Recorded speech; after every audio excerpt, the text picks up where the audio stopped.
So when I say that the revelation was painful, it was very painful because there was a very, very long and extended period of time in which Black Sibyls, Black priestess, Black women with their divine spiritual gifts and abilities were persecuted.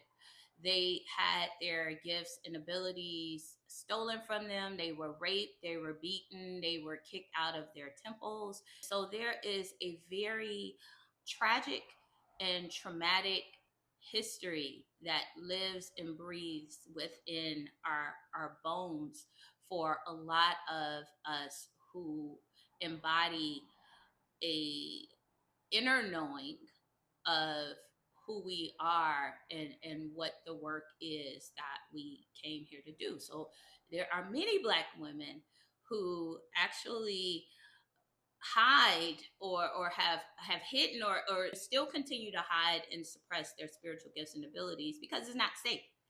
And so you can only imagine it wasn't safe back then, especially as the Abrahamic religions began to take over, Christianity, Islam. So it wasn't safe to be a spiritualist. It wasn't safe to practice earth-based spirituality and be in connection with spirit and the earth and the cosmos. It wasn't safe because they were trying to get everyone to convert to these Abrahamic religious belief systems. So it wasn't safe. So you can only imagine back then it wasn't safe. It still doesn't feel very safe now for us to be in the embodying our spiritual and intuitive gifts and abilities. And so this revelation that I had that came about in December was a painful revelation because it took me back to the ways that I was persecuted for being a Sibyl, for being a spiritualist, for honoring Black mommy. So I will walk you through how this experience came about, this revelation came about. And I will say that this revelation came about, just a little bit of backstory. I was in a relationship with someone who was, for lack of better words, a bit of a narcissist.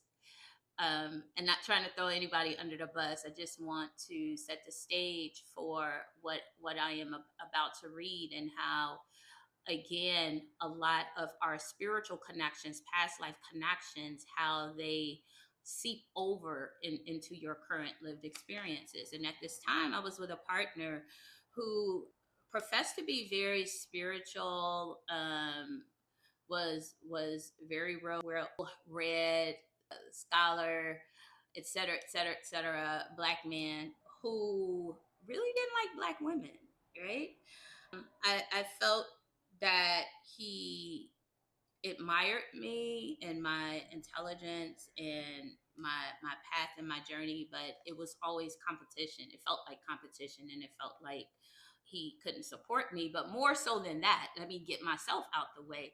The generalization that he had about a lot of generalizations that he had about Black women and demonizing them or speaking negatively and derogatory in a derogatory way about our sexuality, our sex, our power. And so during this time period, we're in this very tumultuous space of me feeling like I had to prove my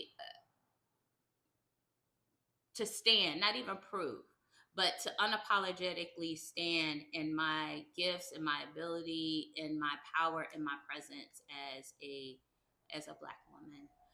And not only as a Black woman, as a Black spiritual woman, as a Black woman who is a scholar, as a Black woman who was trying to do a lot of things to uplift and elevate other Black women.